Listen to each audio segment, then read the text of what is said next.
Muy buenos días de nueva cuenta a todas y a todos. Me complace mucho saludarles a Claudia, Gabriela, Humberto, Iyari, Judith, Laura, Raimundo, Said. Muy buenos días a todas y a todos. Bueno, confiemos en que se vayan sumando los compañeros y compañeras que faltan. No sé bien a bien cuántas personas integran el grupo. ¿Tienen idea cuántas personas son? Buenos días, son como 9. Gracias, Claudia. Bueno, pues vamos a comenzar entonces. Bueno, el módulo que me corresponde revisar con ustedes como parte de este diplomado en partidos políticos y justicia intrapartidaria es intitulado Organización Interna de los Partidos Políticos, que, bueno, pues no hay como mucho que decir al respecto en términos descriptivos. Vamos a revisar justamente cómo funcionan los partidos políticos al interior a partir de las reglas establecidas para ello.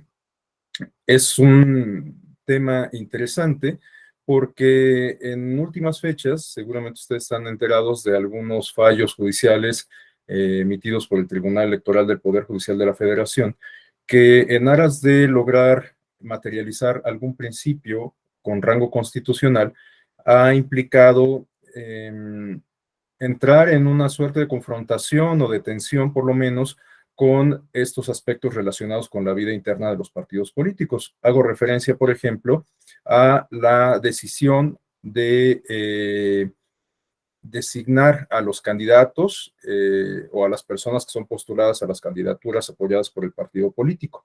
En algunas ocasiones, estas decisiones tienen algunos ajustes ya sobre la marcha o en la parte final, justamente en función de que se judicializan las experiencias y el tribunal electoral o los tribunales electorales tienen algún tipo de intervención que finalmente, reitero, tiene una implicación para estas decisiones que originalmente son autónomas, como es el caso de las modificaciones a las listas de representación proporcional para cumplir con el principio de paridad que tiene rango constitucional o para cumplir con el principio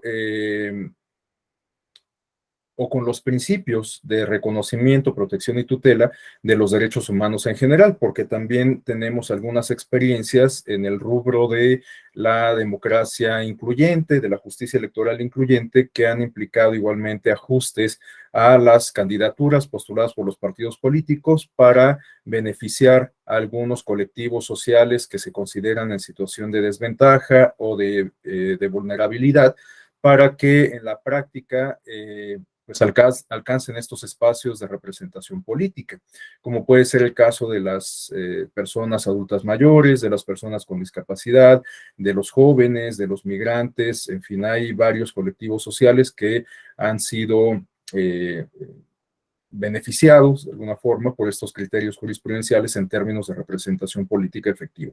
Entonces, bueno, hay algunas tensiones, reitero, con los criterios tradicionales y con las normas o la interpretación de las normas sobre la vida interna de los partidos políticos. Pero creo que justo por ello reviste importancia que se aborde el tema de la vida interna de los partidos en el marco de este diplomado sobre partidos y justicia intrapartidaria. Entonces, bueno, para esta exposición de hoy y mañana me voy a apoyar en esta presentación de PowerPoint. Para quien le interese la presentación como referencia o como material de consulta rápida, bueno, pues se las ofrezco muy atentamente. Quien le interese, únicamente le agradecería que me la solicite por correo electrónico y con todo gusto se las comparto. Bueno, para comenzar, me parece importante recapitular algunos de los contenidos que seguramente ustedes ya revisaron, incluso con lujo de detalle a lo largo de las clases que han sostenido en este diplomado y pues también las que vienen a continuación. En este sentido, pues creo que un punto de arranque insoslayable es el concepto de los partidos políticos. ¿Qué significa? ¿Qué es un partido político? Bueno, esta definición Por supuesto, la podemos encontrar en la teoría y también en la práctica, en el entendido de que algunas de estas definiciones las podemos identificar en instrumentos de derecho positivo, es decir, en leyes que son productos de discusiones parlamentarias y que por lo tanto derivan de acciones eh, de la representación política o de las personas que ejercen la representación política. Y bueno, este es justamente el caso de los contenidos que tenemos en pantalla. Tenemos una aproximación conceptual o una descripción, como se quiera ver, de los partidos políticos contenida en la Constitución Política de los Estados Unidos Mexicanos, en concreto en el artículo 41, y también una que se incorpora en la Ley General de Partidos Políticos. Bueno, la definición que nos ofrece la Constitución nos dice que los partidos políticos son entidades de interés público que tienen como fin promover la participación del pueblo en la vida democrática, fomentar el principio de paridad de género, contribuir a la integración de los órganos de representación política y como organizaciones ciudadanas hacer posible su acceso al ejercicio del poder público. Aquí podemos identificar varias de las funciones que incluso desde la teoría se han atribuido, que se reconocen para el caso de los partidos políticos. Y bueno, justamente desde la teoría tenemos algunos planteamientos como los de Maurice Duverger, que nos hablan de que los partidos políticos tienen funciones que pudiésemos considerar en términos duales, porque algunas de ellas están destinadas para con el sistema político y otras están destinadas para con el sistema social. Las que están destinadas con el sistema, para el sistema político son quizás aquellas que resultan más inherentes o más visibles respecto a los partidos políticos. Me refiero a que los partidos políticos son instituciones políticas que cumplen con funciones básicas que consisten, por ejemplo, en canalizar pues digamos que canalizar a las propias ciudadanas y ciudadanos a los espacios de toma de decisión a través de las postulaciones. Esta es quizás una de las funciones principales. Otra función que cumplen los partidos políticos para con el sistema se refieren a la competencia electoral, al equilibrio de poderes, porque al final de cuentas hay que recordar que los espacios de representación política, como pueden ser los ayuntamientos o más vívidamente las legislaturas, los órganos legislativos. Bueno, a final de cuentas, en estos órganos de representación política hay representación de los partidos políticos que terminan por fijar algunas posturas en específico, que terminan por establecer algunos puntos en la agenda pública, y esto se convierte, por supuesto, en sí mismo en un mecanismo de contrapesos y de escrutinio del poder. Pensemos en los prototipos o en los esquemas más tradicionales de los órganos legislativos, que tienen como funciones centrales no solamente emitir leyes, discutir en el seno de estos órganos colegiados con el propósito de dictar las leyes que rigen a la sociedad, sino que también los órganos legislativos cumplen con una función de contrapeso para con el Ejecutivo. No solamente en términos de la emisión de leyes, como lo comento, en el establecimiento de normas, sino también a través de mecanismos de escrutinio del poder, como puede ser el sistema de comparecencias. Ahora, en el marco del informe del presidente de la República, Andrés Manuel López Obrador, hemos visto cómo en las últimas semanas han sido se ha contado con la participación de los secretarios de Estado, de las responsables y los responsables de las instituciones pertenecientes a la Administración Pública Federal, para que rindan cuentas ante los representantes de la nación, que en tal sentido, pues, representa los intereses de la población, ¿no? De las personas que votaron por ellos. Entonces, bueno, estas son, digamos, como las funciones tradicionales que cumplen los partidos políticos para con el sistema. Pero también los partidos políticos pudiésemos considerar que cumplen funciones para con la sociedad. ¿Cuáles son estas funciones? Pues, por ejemplo, la articulación de intereses, considerando que las sociedades democráticas se distinguen, entre otras cuestiones, por la pluralidad. Bueno, pues es difícil que todas las voces, todas las expectativas, todos los intereses puedan ser escuchados al mismo tiempo. Por lo tanto, los partidos políticos pueden cumplir con una función en términos pragmáticos de sistematizar, de recoger y sistematizar varios de estos intereses para darles un cauce material. Otra función que cumplen los partidos políticos para con la sociedad se refieren a la socialización política, es decir, al establecimiento, alientan el establecimiento de relaciones entre las personas que integran una comunidad política para perseguir y eventualmente alcanzar objetivos comunes. A través de los partidos políticos y la articulación de intereses que había referido antes, pues se pueden canalizar las demandas de amplios sectores de la ciudadanía, llegar a las esferas de toma de decisión para que sean discutidas y eventualmente se puede lograr algún acuerdo o identificar alguna solución para atender esas peticiones. Entonces, bueno, históricamente los partidos políticos, reitero, cumplen con funciones para con el sistema político, igual que lo hacen para con el sistema social. Y bueno, esto lo estoy explicando para dimensionar o identificar el contenido de esta expresión de entidades de interés público. Los partidos políticos justamente no son entidades privadas, son entidades que tienen funciones que cumplir, reitero, para con el sistema político como para el social, y por lo tanto, pues revisten o ostentan esta categoría jurídica que en el caso mexicano tiene rango constitucional, que encuentra su origen desde la reforma de 1977, a la cual vamos a hacer referencia un poco más adelante.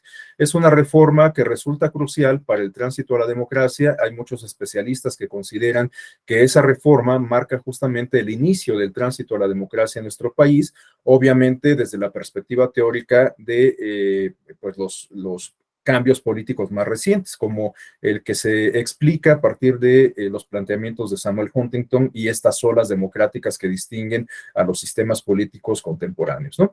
Entonces, bueno, hay quienes consideran, reitero, que el origen del tránsito a la democracia en nuestro país se encuentra en esa reforma de 1977, aunque hay algunos antecedentes previos. Esto, bueno, pues pareciera una obviedad, pero me parece importante señalar que los cambios políticos pues no se dan por decreto y no son precisamente coyunturales, es decir, no es que hoy nos acostemos siendo autoritarios y el día de mañana vamos a amanecer siendo democráticos. Evidentemente el cambio político responde a un proceso de larga data que se puede extender en el tiempo pues por varios años.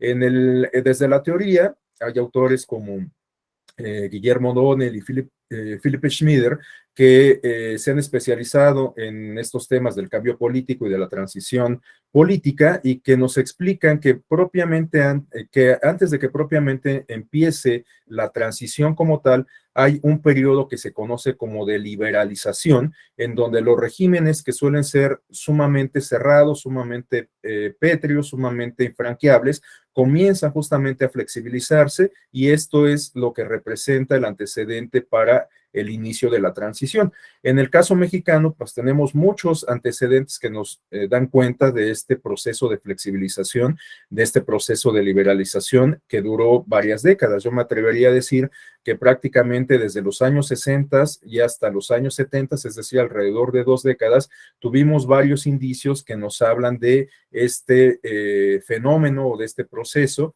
de liberalización. Algunos de estos elementos que estoy refiriendo los podemos identificar en la incorporación a nuestro sistema político, nuestro sistema de partidos y sistema electoral de la figura del diputado de partido de una reforma del año 1962, que es el antecedente de la representación proporcional.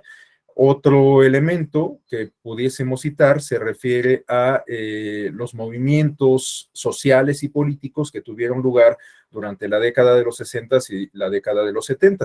Este movimiento estudiantil del 68, que bueno, pues la respuesta del Estado ya la conocemos de sobra, pues de lo que nos habla es de un despertar de la sociedad, de la adopción de un sentido crítico que, entre otras cuestiones, se planteaba demandas de democratización.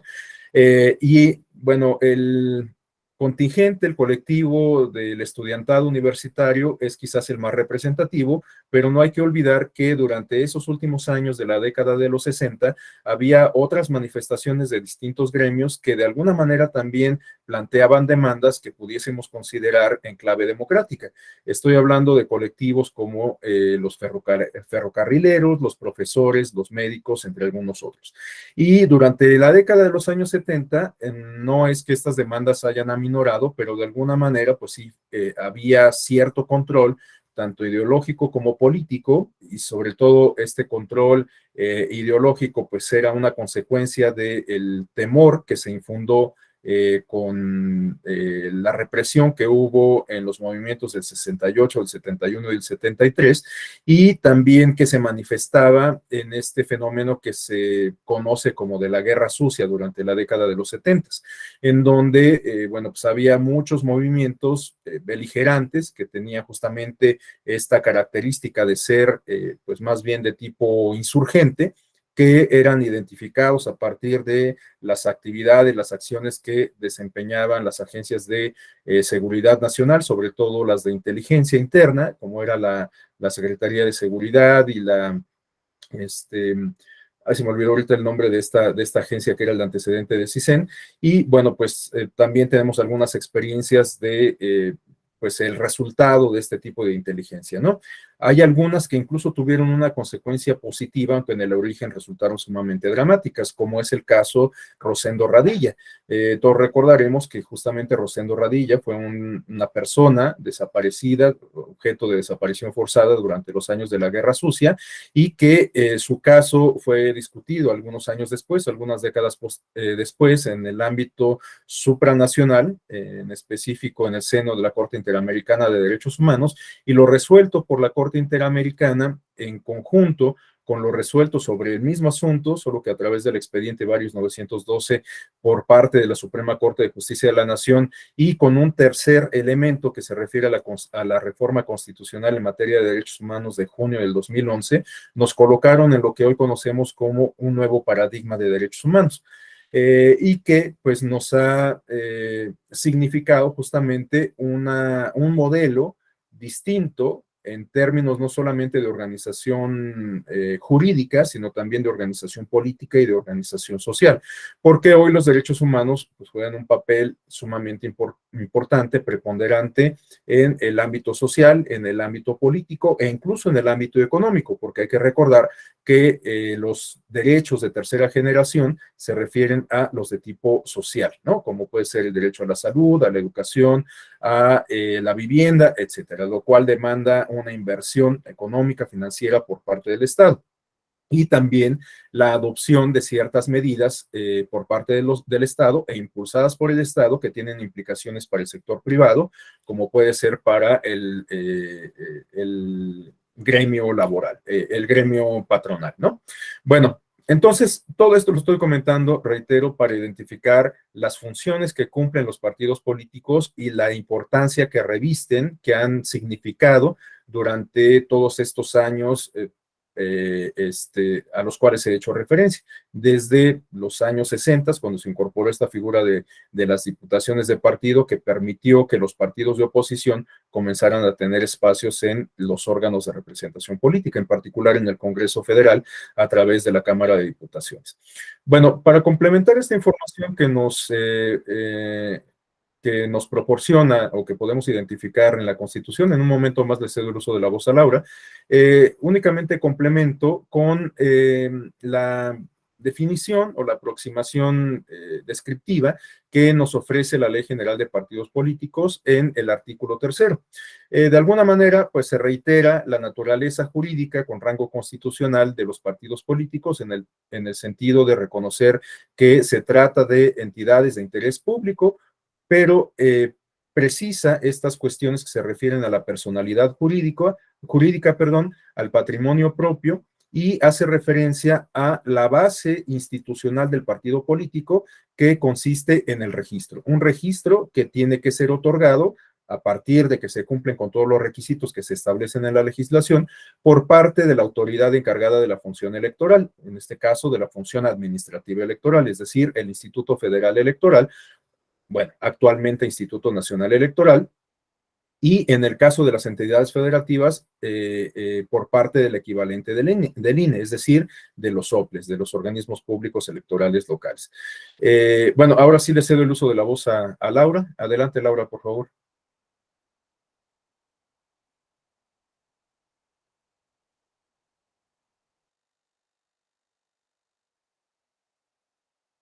Micrófono, Laura. Perdón, gracias. Estoy viendo ahorita la lámina que acaba de poner y precisamente hacia allá se dirige mi participación, porque ya nos hizo referencia a la conceptualización de los partidos políticos en términos constitucionales y legales que existen y también un poco referencia a el enfoque histórico, ¿no? Entonces, si bien los partidos políticos se constitucionalizaron hasta 1977, no, su existencia ya estaba en el dinamismo del sistema político mexicano con anterioridad, ¿no? Y sin embargo, cuando se constitucionaliza se pone que son entidades de interés público. Pero la verdad es que he estado leyendo el material del diplomado y no logro, a lo mejor es una inquietud personal, pero no logro entender qué significa interés público, porque hay algunos doctrinarios, autores, por ejemplo, Francisco José Paoli, que señala que esta conceptualización constitucional, él considera que pues se queda corta, ¿no? Queda corta porque estas entidades de interés público realmente son entidades de derecho público, según su apreciación. Y también he escuchado otras videos de la propia Escuela Judicial Electoral donde incluso hay un video, una conferencia o tertulia, me parece, donde se hace pues esta reflexión de que los partidos políticos se consideran pues un tipo adolescentes, o sea, tienen responsabilidades, pero tienen derechos, y eso implica pues también en su desarrollo de responsabilidad y sobre todo en esta interacción que tienen con nuestro sistema político y la integración de órganos del propio Estado y y que estamos viendo en el contexto también internacional cómo hay un debilitamiento, aparte de la desconfianza que existe de los partidos políticos, se está viendo una percepción de debilitamiento de las democracias. Y no nada más de democracias de transición democrática, sino de democracias consolidadas, donde la intervención de estos entidades jurídicas, ya sean consideradas de derecho privado o de derecho público, pues están impactando en forma decisiva en esta nueva conformación de los regímenes políticos. Y lo que yo quiero es como que descubrir que va más allá de entidades de interés público, porque en la conceptualización de constitucional, pues entiendo que son los instrumentos para que la ciudadanía acceda al poder. Pero en los hechos, en los hechos, tienen más atribuciones que usted ya señaló, las sociales, y esas atribuciones sociales también tienen gran impacto dependiendo cómo lo están realizando, si con responsabilidad o no. Entonces, si bien aglutinan ciudadanía y por eso son titulares de derechos humanos, de derechos políticos, pues también implica que deben, pues su actuación requiere de una gran responsabilidad, ¿no? Política, jurídica, constitucional, y hay pues, ese paso, ¿no? Entre si son o no responsables de estos, del ejercicio de los derechos políticos de la ciudadanía que aglutina o no, ¿no? O nada más son los simples intermediarios entre gobierno y ciudadanía y entonces no asumen una responsabilidad. Entonces, tengo todas esas inquietudes, pero espero no haber sido torpe en explicar. Gracias. No, no, no, en lo absoluto. Y de hecho, pues hay muchas aristas que pone sobre la mesa, algunas de las cuales vamos a comentar a lo largo de estas dos sesiones y algunas seguramente van a ser abordadas en otras sesiones del propio diplomado. Yo me referiría a algunas muy puntuales de todo el catálogo que puso sobre la mesa. Uno, el fenómeno de la constitucionalización. Ciertamente la constitucionalización de los partidos políticos alrededor del mundo se da después de la Segunda Guerra Mundial. Eso no quiere decir que antes no hubiera partidos políticos en ningún lado. Y bueno, para tomar como referencia el caso doméstico, tenemos que los partidos políticos en nuestro país existen prácticamente desde el siglo XIX, desde que México se constituyó en una república, aunque no precisamente con las características que tenemos en la actualidad. Al respecto, quisiera hacer mención de algo que a lo mejor ustedes vieron en las primeras sesiones del diplomado sobre antecedentes, historia, desarrollo, definición de los partidos políticos, y que se refiere a el desarrollo histórico justamente de los partidos. En la teoría clásica de los partidos hay cuatro grandes etapas que se consideran. La etapa de germinación, que se considera, en donde se considera a los partidos políticos como facciones y que por lo tanto generaba como cierto rechazo hacia los partidos políticos, porque recordemos que, bueno, pues los partidos surgen con la democracia liberal y la democracia liberal de alguna manera tenía como un ideal la unión, ¿no? Bueno, sí, la unión y no la división. Pensemos, por ejemplo, en el lema ideológico tripartita de la Revolución Francesa, ¿no? ¿Cuáles eran los tres componentes de ese movimiento ideológico o de ese movimiento en términos ideológicos? La libertad, la igualdad, es decir, dos condiciones inherentes a la naturaleza humana, y la fraternidad, ¿no? Es decir, la fraternidad implicaba justamente el fortalecimiento o la promoción, la adopción de la unidad y por lo tanto la fragmentación pues era mal vista. Después entramos en una etapa, reitero, desde la perspectiva teórica, de males necesarios, así es como se conocían los partidos políticos ya en la construcción propiamente de las democracias modernas. Y esto porque pues entendía a los partidos políticos como entidades indispensables para canalizar lo que ya hemos comentado, las demandas, los intereses y las propias candidaturas de la ciudadanía a los espacios de representación. Y ya entrados en el siglo XX, lo que tenemos es una etapa de legalización de los partidos políticos. Por eso es que antes de que se reconocieran en las constituciones, los partidos políticos eran reconocidos en instrumentos de orden secundario. Para el caso mexicano, una primera legislación, un primer instrumento legislativo que regulaba y reconocía a los partidos políticos en nuestro país era la ley electoral de 1911 impulsada por el presidente Madero. Después esta ley electoral fue reemplazada por la ley de los poderes federales, no recuerdo muy bien la nomenclatura, impulsada por el presidente Carranza en 1917 y pues después ya tuvimos la ley federal electoral en el año 46 y después ya en los 90 el COFIPE y actualmente la LEGIPE, ¿no? Y actualmente tenemos la Ley General de Partidos Políticos, porque es muy curioso que durante todos los años de transición, todo lo que tiene que ver con la regulación de los partidos políticos no se exponía en un instrumento individual, en una ley individual, sino que era recogido en un capítulo que formaba parte del antiguo Código Federal de Instituciones y Procedimientos Electorales. Bueno, eso por lo que hace a, digamos, la constitucionalización y la configuración de la naturaleza jurídica de los partidos a lo largo de la historia. Otro apunte que me parece importante retomar de las inquietudes de Laura se refiere a esta cuestión del interés público. O sea, ¿qué significa el interés público? Bueno, como cualquier otra expresión, concepto o noción de las ciencias sociales, pues me parece que permite que incorporemos varios elementos, ¿no? Claro, cuando una expresión está dotada de n cantidad de elementos, pues pierde precisión, ¿no? Se dice que cuando una expresión o un concepto sirve para explicar casi cualquier cosa, pues entonces carece de significado, carece de sentido. Esto lo estaba pensando a la luz de este concepto del populismo, ¿no? Actualmente está muy en boga el concepto de populismo y Y hay muchas cosas que se quieren explicar a partir del populismo, pero cuando todo lo queremos meter en ese cajón, pues carece ya de sentido la expresión, ¿no?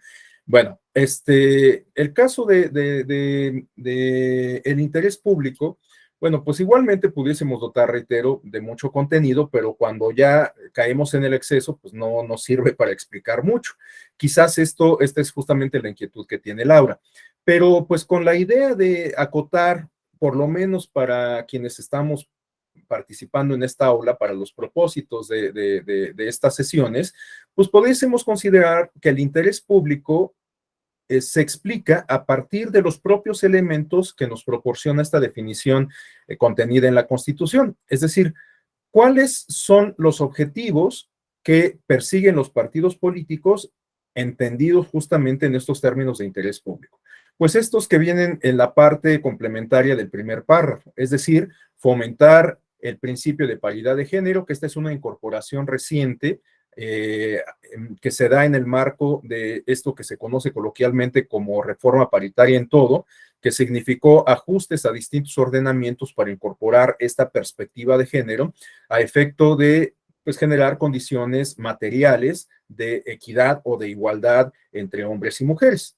Algunos de los instrumentos que se vieron afectados pues, son justamente los de orden electoral, la Ley General de Partidos Políticos, la Ley General de Instituciones y Procedimientos Electorales, pero algunos otros instrumentos como la Ley para garantizar a las mujeres una vida libre de violencia, perdón, no recuerdo ahorita la nomenclatura exacta, y algunos otros instrumentos, ¿no?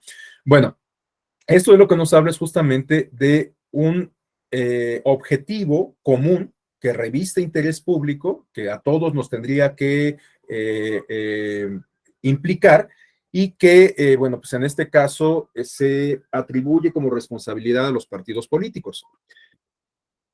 Otro elemento que nos podría ayudar a delimitar los contornos de esto que denominamos como público y que por lo tanto reviste un interés de entre todos, entre todas las personas que integramos lo público, se refiere a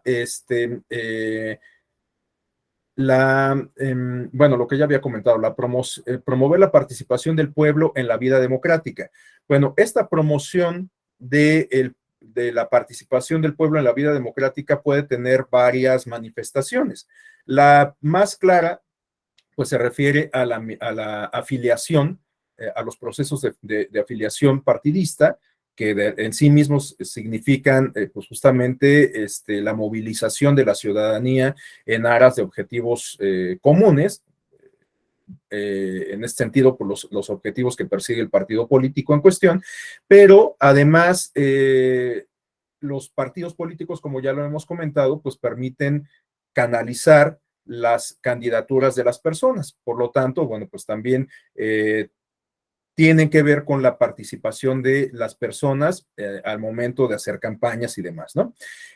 También, por ejemplo, los partidos políticos pueden alentar la participación de la ciudadanía mediante procesos de pedagogía social, como puede ser a través de actividades de capacitación, actividades de difusión. Por eso es que los partidos políticos pueden publicar investigaciones, trabajos, textos que pues, justamente se supone o parten de la base de que contribuirían a la construcción de una cultura política democrática.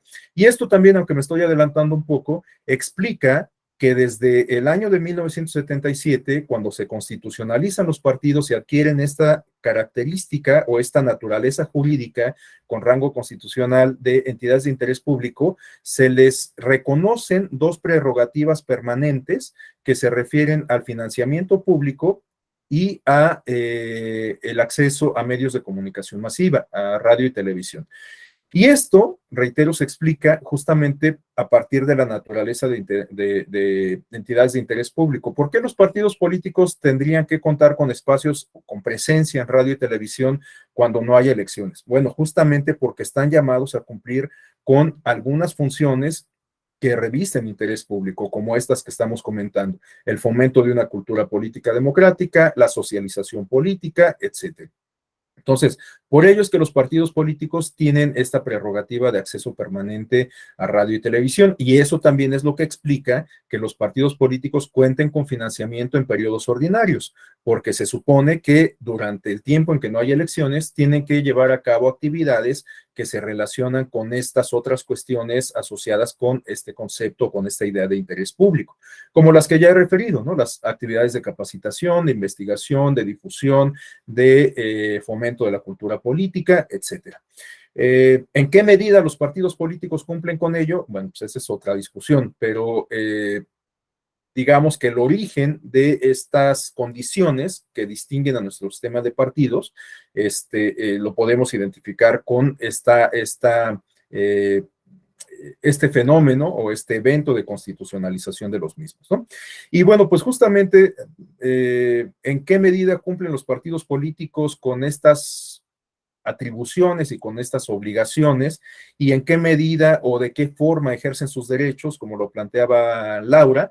Me llamó mucho la atención símil, esta alegoría que utilizó Laura de entender a los partidos políticos como adolescentes, ¿no? Porque, bueno, pues se les reconocen derechos, pero a veces pareciera que no se portan muy bien, ¿no? Y también como adolescentes demandan el cumplimiento de estos derechos y también tienen algunas exigencias, ¿no? Bueno, es muy curiosa la alegoría que utilizó Laura, la similitud, esta metáfora que utilizó, pero bueno, creo que en el fondo tiene algunas cuestiones que nos tendrían que llamar la atención poderosamente como en el caso de Laura, ¿no? Y por ello es que a continuación les comparto estas preguntas que yo simplemente expongo en términos detonadores para fomentar la reflexión respecto al papel que juegan los partidos políticos en la actualidad y respecto al desempeño, sobre todo, que están teniendo los partidos políticos, no solo en México. Los partidos políticos en la actualidad alrededor del mundo gozan de un bajo aprecio por parte de la ciudadanía, y esto lo podemos advertir para no ir muy lejos en el subcontinente latinoamericano a partir de las mediciones que hace el Latinobarómetro. Vemos que en los distintos informes que ha presentado Latinobarómetro prácticamente desde finales de la década de los 90, los partidos políticos suelen ser muy mal evaluados, muy mal valorados por la ciudadanía de los distintos países de la región, ¿no? En Costa Rica, Uruguay, Paraguay, México, Ecuador, Belice, Honduras, Brasil, Argentina, en todos los casos, los partidos políticos gozan de bajo, bueno, no podría decir que gozan, sino más bien presentan un bajo aprecio por la ciudadanía. Y eso creo que sí nos tendría que llamar a una reflexión interesante. Hay quienes consideran que los partidos políticos están ante este panorama presentando una crisis de legitimidad, una crisis de representación, una crisis de confianza, etcétera. Yo en lo particular estimo que la expresión crisis es un tanto exagerada, aunque eso no quiere decir que los partidos políticos entonces estén cumpliendo bien con sus funciones que están llamadas a realizar, que están llamados a realizar. Pero la crisis creo que por definición implica que sea efímera, es decir, un periodo de dificultades que eventualmente se va a dejar atrás, ¿no? Así es como creo que por definición pudiésemos entender una crisis. Incluso las crisis matrimoniales, pues en algún momento se superan, ya sea con la separación de la pareja, con la disolución del matrimonio o con la resolución de los conflictos que condujeron a esa crisis, ¿no? Pero la crisis no puede ser permanente. Entonces, si consideramos justamente que los partidos políticos tienen esta baja popularidad desde hace tiempo, pues a lo mejor ya no estamos hablando propiamente de una crisis, pero reitero, eso no quiere decir que entonces pensemos en términos optimistas que los partidos políticos están pues que gozan de perfecta salud, ¿no? Y que están cumpliendo las expectativas de la ciudadanía, etcétera. Eso de ninguna forma. Pero bueno, este tema en particular de la posible crisis o de lo que se haya dado por llamar la crisis de los partidos políticos y el futuro de los partidos políticos es un tópico que vamos a a discutir en una sesión posterior, en un módulo posterior, que a mí igualmente me corresponderá compartir con ustedes, ¿no? Bueno, por lo menos hasta ahora sí está la programación. En algunas ocasiones, ustedes saben que la Escuela Judicial Electoral tiene muchas actividades y este cúmulo de actividades, pues a veces obliga a llevar ajustes al calendario originalmente previsto. No están para saberlo, pero por ejemplo, esta semana yo solamente tenía originalmente programadas 4 clases que hubieran quedado cubiertas lunes y martes, y para el día de mañana en la noche tendría que haber impartido alrededor de 10 clases, ¿no? Y esto pues responde justamente a estas dinámicas que les digo, pues actividades que se van sumando a las originalmente programadas y que implican ajustes en el calendario. Pero bueno, hasta ahora yo aparezco como programado para esa sesión en donde abordaríamos este tema de la crisis de los partidos políticos y el futuro. Pero bueno, pues para engarzar los contenidos de hoy y de mañana con esa preocupación plasmada en el título de ese módulo, quisiera yo exponerles justamente estas preguntas que, reitero, lanzo en términos provocadores, detonantes únicamente, ¿no? ¿Qué significa que los partidos políticos sean de interés público? Bueno, de alguna forma ya discutimos al respecto. Laura tuvo el tino de ponernos sobre la mesa justamente este planteamiento. Ya expresé algunas ideas. Eso no quiere decir que con ellas haya quedado por completo resuelta esta interrogante, pero bueno, pues por lo menos, salvo la opinión de ustedes, por supuesto, que es la más sabia, pues ya tenemos algunos componentes para identificar a qué se refiere esta expresión de entidades de interés público. La segunda cuestión se refiere a si los partidos políticos son entidades autónomas. Esto también lo digo con el planteamiento, con los planteamientos que hacía Laura sobre si los partidos políticos sirven solamente como intermediarios entre la ciudadanía y las esferas de toma de decisión, o más bien los actores o los partidos políticos son actores políticos, ¿no?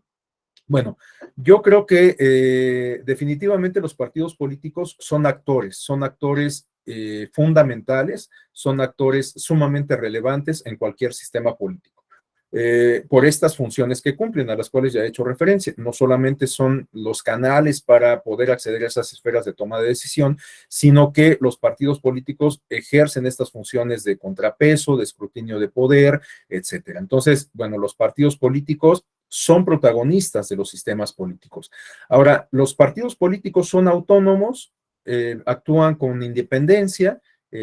Bueno, ahí hay varias aristas que vamos a discutir a continuación, justamente a partir de la revisión que hagamos del marco normativo, porque ciertamente los partidos políticos cuentan con ciertas condiciones que derivan del diseño jurídico e institucional que de alguna manera nos permiten advertirlos como entidades autónomas, es decir, que los partidos políticos pueden adoptar sus propias decisiones en beneficio del propio partido político. Eso es a lo que se refiere en parte esta idea de la organización interna de los partidos políticos. Entonces, pudiésemos considerar que en efecto los partidos políticos son entidades autónomas. Eso no quiere decir que por lo tanto estén exentas de rendir cuentas a la ciudadanía o que estén exentas de algún tipo de regulación o que estén exentas del control legal y constitucional de los tribunales electorales.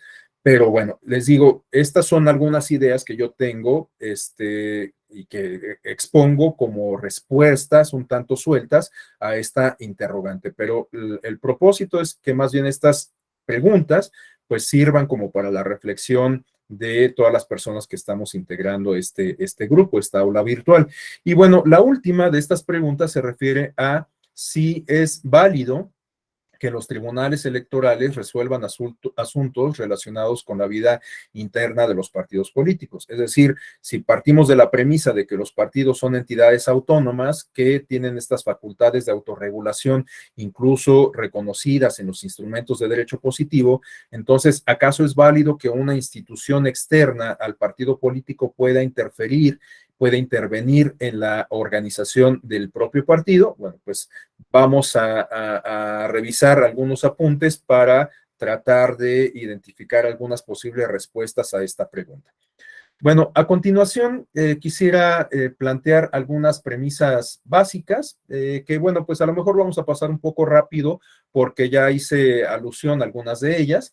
Estas ideas, estas premisas se refieren a las reformas, estas que se dieron durante el periodo de liberalización y más propiamente o más claramente durante el periodo de tránsito a la democracia. Bueno, comenzaría por retomar muy rápidamente esta reforma de 1962 que introdujo la figura de las diputaciones de partido por la relevancia que significó esta figura para que los partidos de oposición comenzaran a ganar espacios en los órganos de representación política, en específico en la Cámara de Diputados. Les decía que esta figura de la diputación de partido es el antecedente de la representación proporcional porque los escaños no se asignan en función de la aplicación de la regla de la mayoría, sino en atención al principio de representación proporcional. En la teoría, sabemos que existen en los sistemas electorales dos grandes reglas de decisión que los definen, justamente la de mayoría y la de representación proporcional. La de mayoría es la de mayor entendimiento, la de más fácil entendimiento, porque significa que el candidato o el partido político que obtiene la mayor cantidad de votos es quien gana la elección, ¿no? Hay distintas formas de mayoría, como en el caso mexicano que tenemos la mayoría relativa, que es yo creo que la más sencilla, porque consiste en que la opción política que obtiene el mayor número de votos es la que gana la elección. Es sumamente sencillo. Pero tenemos algunas otras formas de mayoría que se refieren a una mayoría calificada o a una mayoría absoluta. Por ejemplo, en algunos países de Latinoamérica, en donde se vota directamente, como ocurre en México, por el presidente de la República, que ejerce las funciones ejecutivas, bueno, pues se establece que el presidente de la República tiene que ganar con un porcentaje mínimo de votos. Es decir, se aplica la regla de la mayoría, pero se establece un umbral. Por ejemplo, no recuerdo si es en el caso de Costa Rica, en donde se establece un umbral del 40%, 45% de los votos. Entonces, si un candidato, o mejor dicho, el candidato que contiende en una elección presidencial y alcanza el 45% de los votos, bueno, pues ya obtiene el escaño y se le asigna, ¿no? Ya se convierte en el presidente de la República o la presidenta de la República. Pero si resulta que ninguno de los candidatos postulados a ese cargo alcanza ese porcentaje de votos, ese umbral electoral, bueno, pues entonces lo que procede es aplicar una regla de mayoría absoluta en una etapa que viene a continuación. De tal suerte que en esa primera elección en donde ninguno alcanzó el 45% de votos, solamente nos sirve para identificar a los dos candidatos punteros que se van a tener que presentar en una segunda ronda electoral. Y entonces, en esa segunda vuelta electoral, alguno de esos dos candidatos punteros necesariamente va a ganar por el 50% más uno de los votos. Esta es un mecanismo que en algunas ocasiones es útil para disipar o para prevenir estas crisis de legitimidad que en algunas ocasiones se pueden presentar cuando se utiliza únicamente la regla de la mayoría relativa. Por ejemplo, en el caso mexicano, para citar un ejemplo que nosotros, o un caso que nosotros, que todos nosotros y nosotras conocemos, me refiero a la elección del presidente Enrique Peña Nieto. Ustedes se acordarán que Enrique Peña Nieto ganó por un porcentaje que rondaba justamente alrededor el 40% de los votos, ¿no? De aquella elección presidencial.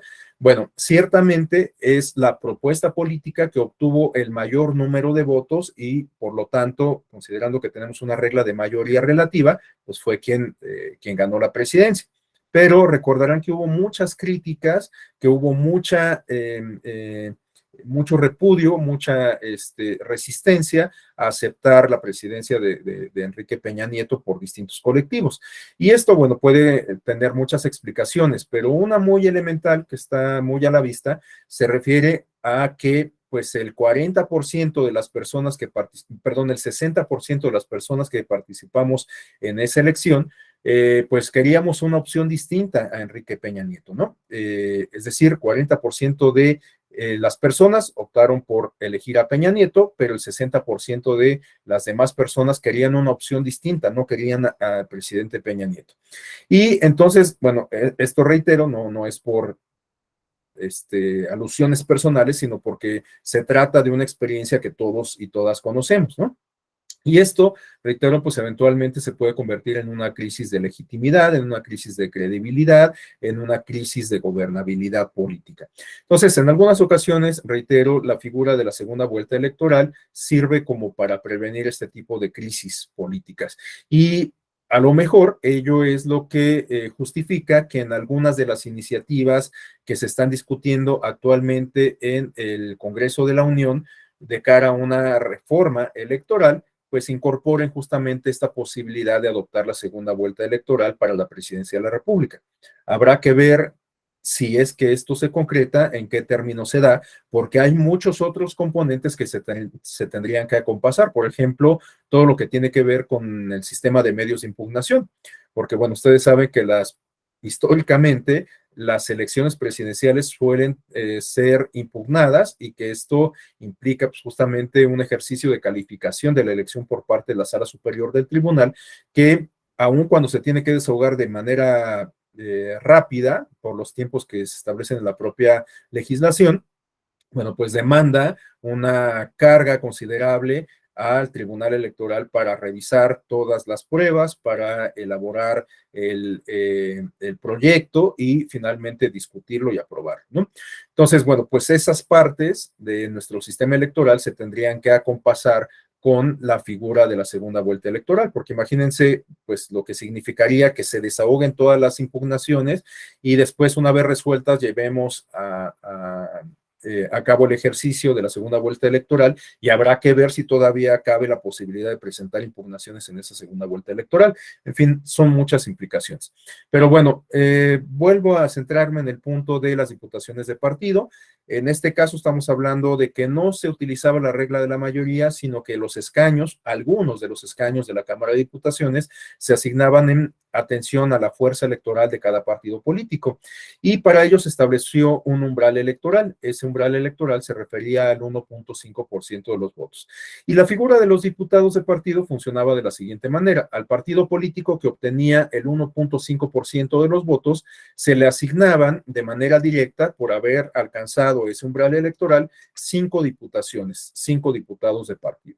Y además, la regla establecía que por cada medio punto porcentual adicional, el partido político se podía hacer acreedor a una diputación adicional hasta acumular un número límite de 20.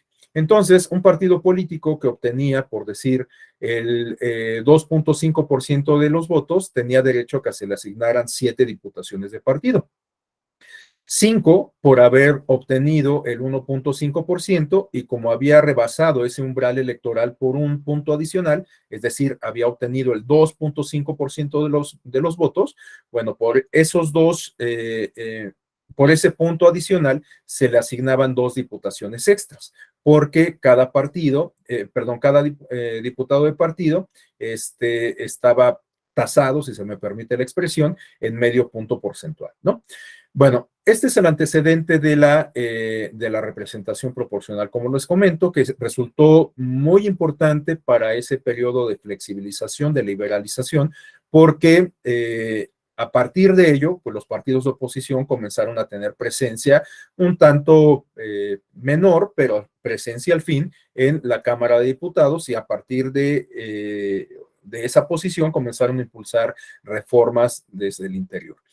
Otro aspecto que resulta crucial para la evolución de nuestro sistema de partidos se refiere a la reforma que se llevó a cabo en el año de 1973, que permitió reconocer como prerrogativa de los partidos políticos el acceso a la radio y la televisión durante los periodos electorales. Antes de la reforma del 76, cuando se reconoció a los partidos como entidades de interés público y que por lo tanto se les dotó de esta prerrogativa de acceso permanente a radio y televisión, tenemos esta reforma de 3 años previos en donde se les permitió a los partidos políticos tener acceso a la radio y la televisión, pero únicamente en los periodos comiciales, en particular durante el periodo de campañas. Bueno, Otro evento que resulta también muy importante tener presente dentro del amplísimo cúmulo de eventos que derivaron de las reformas que tuvimos a partir del 76 y hasta los años 90, se refiere al fin del periodo de autocalificación en el año de 1993, porque creo que este evento tuvo mucha relevancia para definir las características del sistema electoral que tenemos en la actualidad, porque como todos sabemos, se creó el INE, bueno, el IFE en el año de 1990, se creó el Tribunal Electoral en el año de 1990, aunque concluyó su existencia en el año de 1996, cuando fue reemplazado por el actual Tribunal Electoral del Poder Judicial de la Federación, que es un tribunal constitucional que ejerce, por lo tanto, un control de constitucionalidad y no solo de legalidad, como ocurría con el Tribunal Federal Electoral. Y bueno, este evento en particular del año 93, les decía que tuvo mucha importancia porque les dio esta atribución a las autoridades administrativas, en este caso representada por el IFE, y a las jurisdiccionales representada por el Tribunal Electoral, de calificar las elecciones, porque hasta antes de 1993 quienes calificaban las elecciones en el ámbito federal eran las cámaras que integran el Congreso de la Unión. La Cámara de Diputaciones calificaba la propia elección de la Cámara de Diputados y también calificaba la elección presidencial. El Senado calificaba su propia elección. Este modelo, pues, resulta un poco absurdo ahora si lo vemos en retrospectiva, ¿no? Pero en realidad es un modelo que se mantuvo en nuestro país prácticamente desde el origen del México independiente, cuando comenzamos a tener elecciones para integrar el poder público en nuestro país. Y es un modelo que se mantiene vigente en muchas naciones europeas. Algunos de los rasgos que distinguieron a nuestro sistema electoral desde el origen del México independiente hasta los años 90 del siglo pasado, siguen estando presentes en los modelos de gobernanza electoral de países europeos. Por ejemplo, la función electoral la realiza el Ministerio del Interior y no hay una organización autónoma, un organismo autónomo, como ocurre en el caso de México y de algunos otros países de Latinoamérica. De hecho, esta figura de las autoridades autónomas encargadas de la función electoral es fruto de los procesos de tránsito a la democracia de los países de América Latina. En Europa, en Asia y en Oceanía no tenemos un equivalente del INE o del anterior IFE, sino que la función electoral la suelen desarrollar los ministerios del Interior, así como aquí en México lo organizaba la Secretaría de Gobernación a través de la Comisión Federal de Vigilancia Electoral, una instancia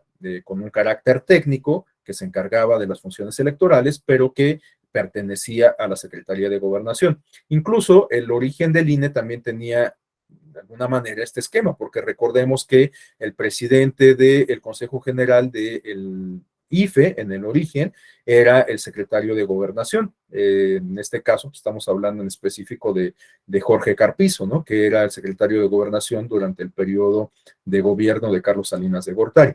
Bueno, entonces este evento del fin de la autocalificación resultó, creo, sumamente importante, no solo para el sistema electoral, sino también para el fortalecimiento del sistema de partidos. Y bueno, en la década de los 90, las reformas que tuvimos en ese año 1990, en el año 93, en el año 96 y bueno, pues la del 2007 que sirvió para configurar el modelo de comunicación política, se establecieron reglas en todas estas reformas más equitativas para el financiamiento público, para el escrutinio de esos recursos y también para el acceso a los medios de comunicación masiva. Durante la primera parte de la transición a la democracia, es decir, durante la década de los 90, existía la posibilidad de que los partidos políticos contrataran espacios en radio y televisión de manera directa. Esto es lo que, de alguna forma, permitió que figuras como Vicente Fox en la elección del año 2000 tuvieran una mayor presencia en los medios de comunicación masiva. Y bueno, pues en la elección presidencial del año 2006, pues bueno, quienes tengan memoria para recordarlo sabrán que la palestra de la eh, em, de la sucesión presidencial se dio justamente en la televisión. O sea, hubo una muy álgida competencia que se vislumbró a través de este medio de comunicación masiva, ¿no?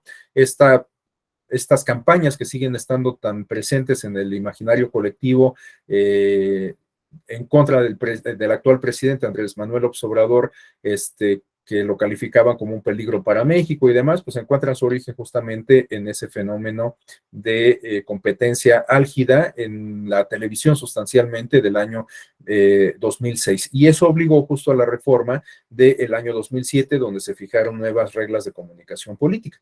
Pero bueno, todas estas reformas de alguna manera sirvieron para fortalecer el sistema de partidos en razón de que permitieron generar condiciones de equidad, condiciones de competencia efectiva, que pues han tenido, creo yo, consecuencias importantes en términos de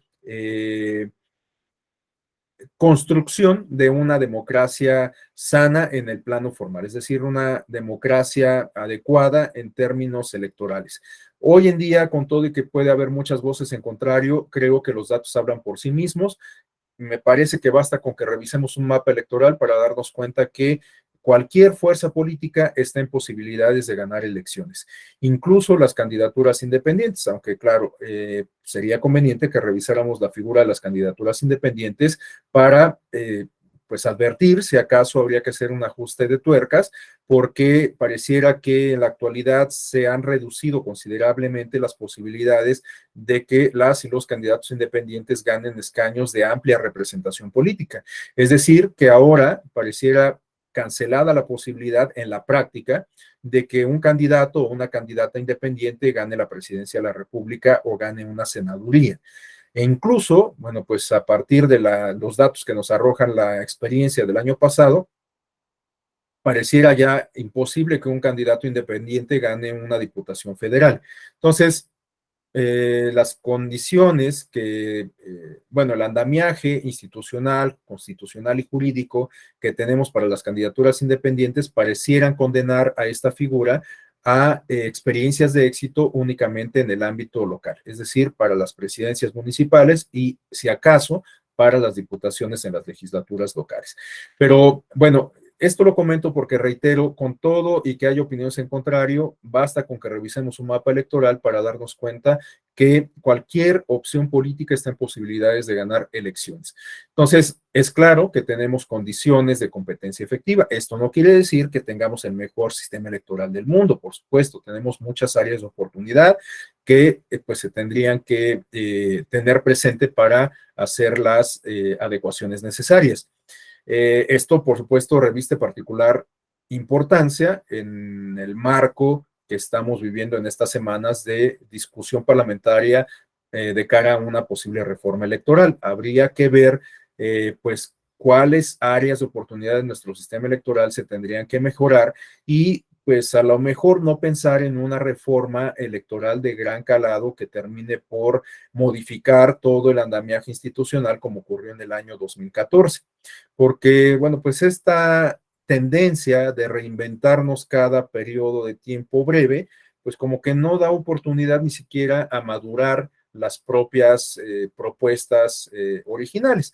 Por ejemplo, ahorita estamos discutiendo una reforma electoral que a estas alturas parece inminente, habrá que ver en qué términos llega, cuando hay algunos componentes de la reforma del 2014 que ni siquiera han madurado por completo. Por ejemplo, la figura de la elección consecutiva se estableció para el caso de diputados federales y de senadores, entre otros cargos, y apenas el año pasado tuvimos la primera experiencia de diputaciones federales y resulta que vamos a llegar a una reforma electoral sin que se haya concretado en la práctica una disposición que se estableció con la reforma del 2014 que aplica para el Senado de la República. Es decir, la reelección o elección consecutiva, para decirlo con mayor precisión, de senadores y de senadoras se estableció con la reforma del 2014 y todavía no tenemos ninguna experiencia. Entonces, hay elementos de la reforma que no han logrado todavía concretarse por completo y ya vamos a implementar una nueva reforma electoral. Entonces, A lo mejor, y esta es una percepción, por supuesto, me hago cargo de ella absolutamente personal, no es conveniente siempre hacer estos ajustes de gran calado, de reinventarnos por completo, de partir casi de cero, cuando pues ya tenemos una experiencia acumulada, ¿no? Y sobre todo creo que resulta crucial que tengamos claridad sobre lo que ya hemos tenido en el pasado y a partir de eso aprendamos de la experiencia. Y esto en específico lo comento por algunas de las propuestas que se han deslizado sobre concentrar la función electoral de nueva cuenta en una institución dependiente del Ejecutivo, ¿no? O sea, esta es una propuesta que, bueno, no ha quedado del todo clara en las iniciativas, que a final de cuentas es lo que se va a discutir, pero ustedes se acuerdan que el presidente de la República en algún momento planteó esta posibilidad de devolver la función electoral a la Secretaría de Gobernación. Bueno, este esquema ya lo tuvimos, como lo comenté, prácticamente desde el México independiente y hasta los años 90. Habría que valorar si realmente quisiéramos volver a ese esquema después de pues lo que hemos vivido y de lo que nos demuestra la historia. Pero bueno, esa es una discusión aparte. Ahora, vamos a revisar a continuación algunos apuntes que nos ofrece Jaime Cárdenas, la fuente aparece aquí a pie de página, sobre lo que podemos entender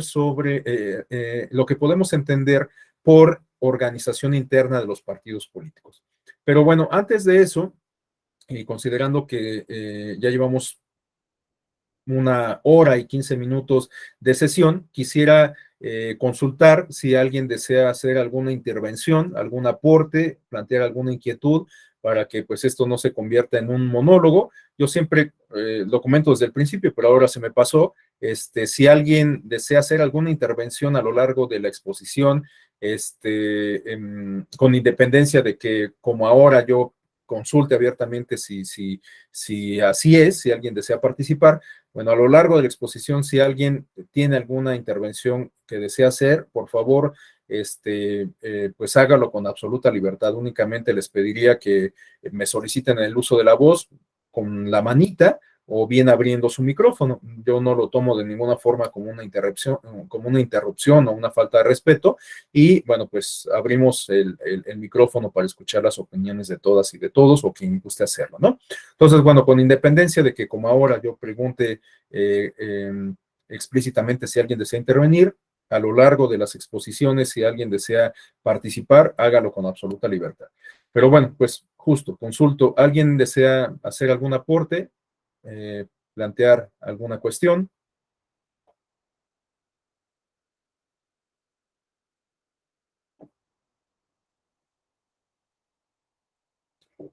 Bueno, si no hay intervenciones, entonces continuamos.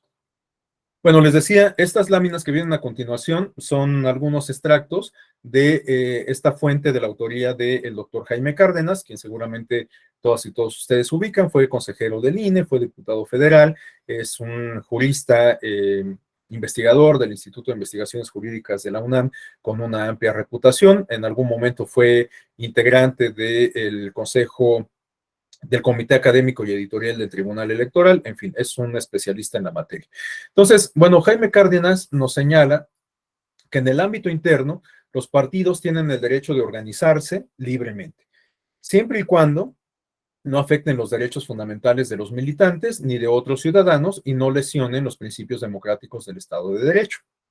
Su obligación primordial en el ámbito interno consiste en respetar la democracia en su seno, esto es, contar con procedimientos democráticos y respetar escrupulosamente los derechos fundamentales de sus militantes. Bueno, podemos sacar varias aristas de esta explicación. Yo plantearía una que me motiva la parte final, la parte que se refiere a respetar la democracia al interior de los partidos políticos. Me parece que esta expresión es sumamente importante porque resulta que en algunas ocasiones muchas instituciones, muchos actores parecieran manejar o adoptar un discurso de defensa de la democracia, pero hacia el exterior y no hacia el interior. Yo recuerdo alguna frase que vi en una película no recuerdo ahorita el título de la película, ya algo añeja, de los años 80, protagonizada por Gene Hackman, en donde tienen una discusión en un submarino nuclear que se queda sin comunicación y que pues justamente no sabe,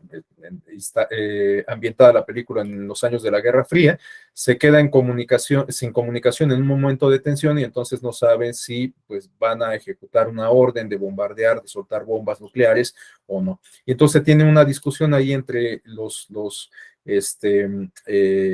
protagonistas. Uno de ellos creo que es, bueno, uno es Gene Hackman y el otro no recuerdo si es Denzel Washington o Morgan Freeman, no me acuerdo. Bueno, todo esto lo estoy comentando para remembrar una frase que me resultó sumamente significativa, que a pesar de los años pues sigo teniendo presente, y que dice el protagonista que se oponía a bombardear, pues por lo que eso significaría desatar una guerra mundial, pues por estar incomunicados, ¿no? Y entonces dice, bueno, pues si vamos a asumir la responsabilidad de desatar la Tercera Guerra Mundial, vamos a poner a votación la decisión. Y entonces Gene Hackman le dice, bueno, es que tú no has entendido que nosotros estamos aquí para defender la democracia, pero no para aplicarla, ¿no?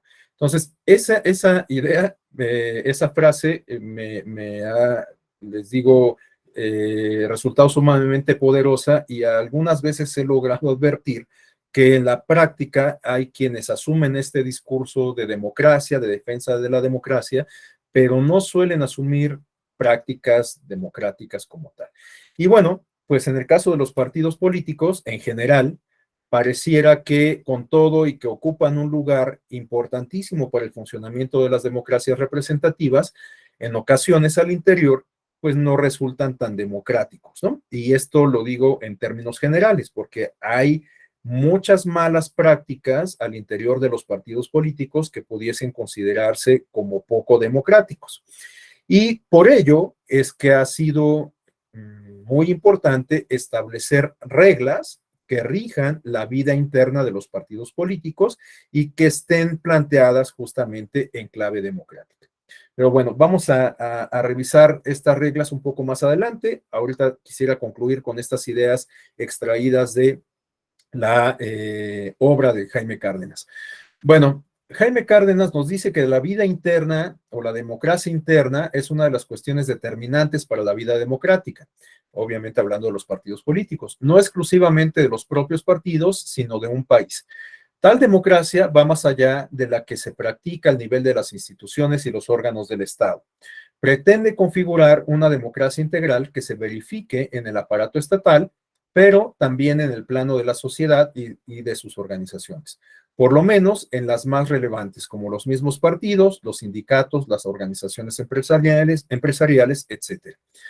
Y bueno, en la parte derecha de la lámina tenemos algunos elementos que que nos plantea Jaime Cárdenas, en el entendido de que son condiciones indispensables para calibrar la democracia interna de los partidos políticos. Estos elementos se refieren a el nivel de respeto y garantía de los derechos fundamentales dentro del partido, es decir, en qué medida se reconocen y garantizan los derechos de la militancia. Un segundo elemento se refiere a la organización y los procedimientos internos, es decir, a justamente las dinámicas e incluso los propios instrumentos que permiten establecer las dinámicas de los partidos políticos, como pueden ser sus estatutos, su declaración de principios, etcétera. Las corrientes en el seno de la organización, porque recordando lo que planteaba yo al principio de que los partidos políticos permiten articular intereses, bueno, pues sistematizan justamente la pluralidad de ideas, de intereses, de expectativas de la ciudadanía, y esto se puede traducir en la generación de corrientes de pensamiento al interior del propio partido político. Esto en algunas ocasiones se conoce peyorativamente como las tribus de los partidos políticos, ¿no? Como estos grupos de interés que se crean al interior de los partidos y que cuando resultan sumamente distintos entre sí, cuando tienen muchas diferencias, pues pueden eventualmente generar problemas para el propio partido político, ¿no?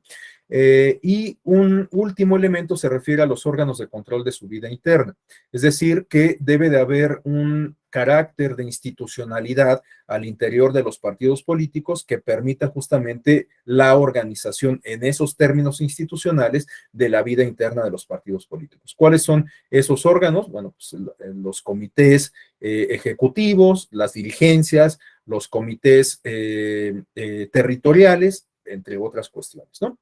Bueno, por último, tenemos estos elementos que se refieren a consideraciones sobre los derechos políticos de la militancia. Bueno, tenemos dos apuntes que nos señala Jaime Cárdenas que se refieren a que en el Estado los ciudadanos pueden manifestar libremente sus opiniones y por lo tanto en el partido tiene menos sentido sostener opiniones contrarias, por lo que se busca es la unidad.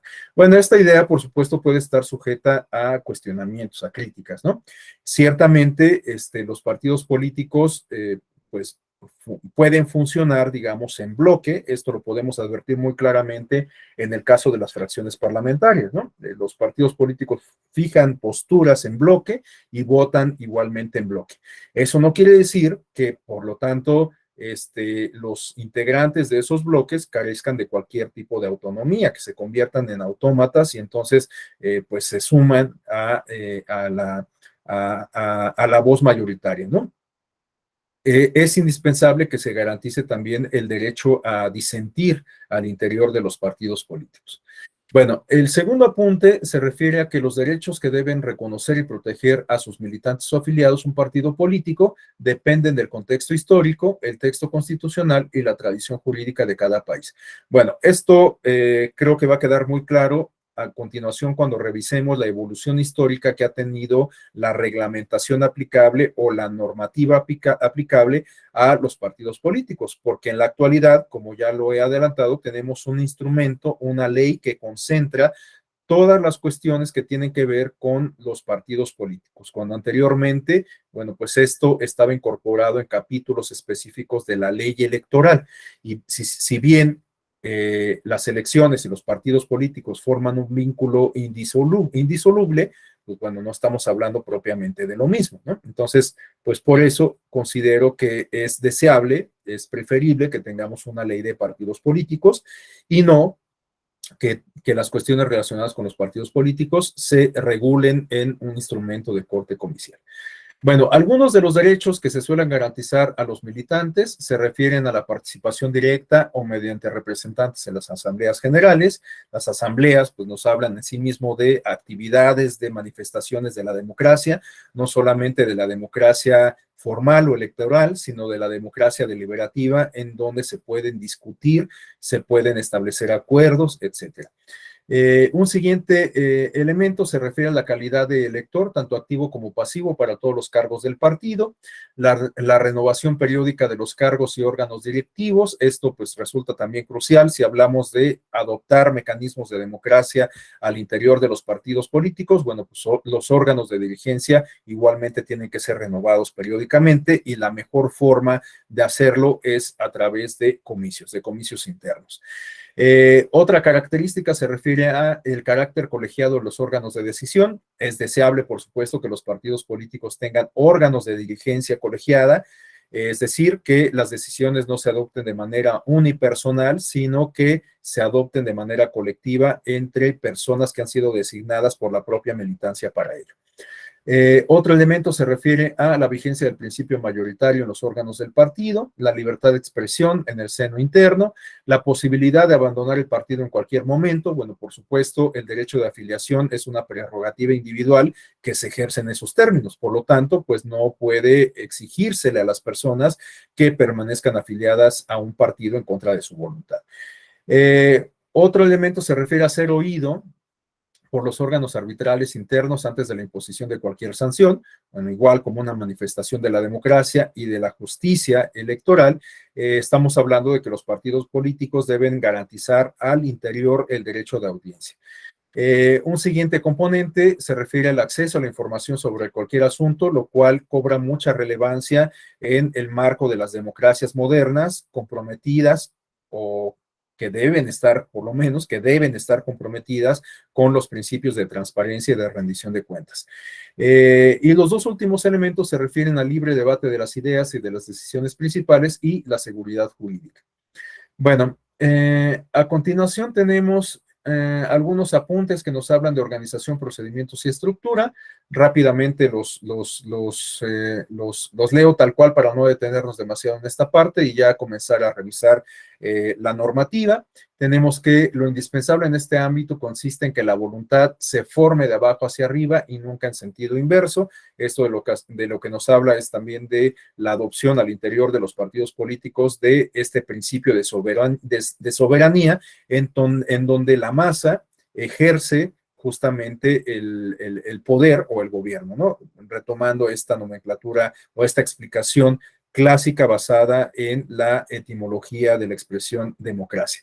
Bueno, el órgano supremo es la asamblea de miembros y de ella tienen que surgir las principales líneas doctrinarias, y de acción de los partidos. Bueno, las dirigencias partidistas están llamadas a cumplir con ciertas funciones que tienen características de tipo organizacional. Por lo tanto, bueno, pues la militancia vota para elegir a estas personas que integran la dirigencia y ellas asumen como parte de sus responsabilidades justamente las directivas que tendría que seguir el partido político. En algunas ocasiones, las propias directivas, es decir, los cambios a los documentos básicos como pueden ser los estatutos, que a final de cuentas se refieren a las reglas que aplican a la vida interna, que permiten la organización interna de los partidos políticos. En algunas ocasiones esos cambios son sometidos igualmente a votación de la militancia y no se asumen como decisiones unilaterales por parte de la dirigencia partidista, ¿no? Esto de lo que nos habla es de una suerte de ejercicio plebiscitario al interior de los partidos políticos. En muchos países en donde existe esta figura de participación democrática semidirecta que se refiere al plebiscito o al referéndum, consiste la figura en que cuando se lleva a cabo una reforma constitucional discutida y propuesta en el órgano legislativo, se requiere necesariamente de que el electorado, la población, participe y decida en última instancia si se aprueba o no esa reforma constitucional, ¿no? En muchos países de América Latina tenemos justamente esta figura del referéndum o del plebiscito, en donde, reitero, la población participa para votar una reforma constitucional. En el caso mexicano sabemos que las reformas constitucionales funcionan o se dan a partir de un diseño un tanto diferente. Requieren de una mayoría calificada y requieren también de una mayoría absoluta de las legislaturas locales para su aprobación en última instancia. Y bueno, por último, tenemos que toda elección debería respetar las garantías del sufragio y los acuerdos tomados sea resultado de una decisión mayoritaria. Bueno, pues esto también de lo que nos habla es de la adopción de los principios básicos de la democracia procedimental. Bueno, algunos elementos que definen o que permiten configurar propiamente la vida interna, el esquema de organización interna de los partidos políticos, son estos que tenemos en pantalla. Es indispensable que se reconozca el derecho del voto individual de toda la militancia para la toma de decisiones colectivas, como puede ser la selección de las personas que van a integrar la dirigencia partidista, la modificación a los estatutos, etcétera, ¿no? Todas las decisiones que se tomen de manera colectiva mediante el mecanismo electoral, que por lo tanto implique la aplicación de la regla mayoritaria, tiene que garantizar el voto en condiciones de igualdad para todas las personas que participan, para todas las y los militantes. Bueno, igualmente se tienen que respetar las libertades civiles, en especial la libertad de expresión. Les decía, bueno, pues es deseable, por supuesto, que al interior de los partidos se fomente la unidad. Eso no quiere decir que, por lo tanto, se cancele la posibilidad de que las personas disientan. Y, por lo tanto, pues como una garantía de una auténtica organización democrática al interior de los partidos políticos, tenemos que se debe respetar el derecho a la libertad de expresión. Bueno, un siguiente elemento se refiere al acceso a la información sobre todos los asuntos del partido, incluyendo los económicos. Bueno, les decía, estas son condiciones que se han establecido sobre todo en los últimos años en razón de que las democracias han adoptado como uno de sus distintivos, las democracias modernas, por supuesto, como uno de sus distintivos la transparencia. Para el caso mexicano, este vínculo entre transparencia y democracia se hizo muy patente a partir de las reformas del año 2014. Recordemos que en 2014 no solamente tuvimos la reforma electoral, sino también tuvimos la reforma en transparencia, en el plano de transparencia y protección de datos personales, que entre otras cuestiones obligó a la creación de una plataforma nacional de transparencia y también en el ámbito electoral o político impuso ciertas obligaciones a los partidos políticos para cumplir justamente con los principios básicos de la transparencia. Aun cuando había cierta reticencia al principio por parte de los partidos políticos en general que estaban más familiarizados con prácticas opacas, bueno, a partir del año 2014 son sujetos obligados en términos de transparencia. Otro elemento se refiere a la fundamentación de los rechazos de solicitudes de afiliación. Es necesario contar dentro del partido con un órgano neutral que decida sobre los rechazos y otras cuestiones. Bueno, si alguien desea afiliarse al partido político y al final es rechazada su solicitud, bueno, pues se tiene que hacer explícitas las razones que condujeron a la adopción de esta decisión, de rechazar la solicitud de afiliación.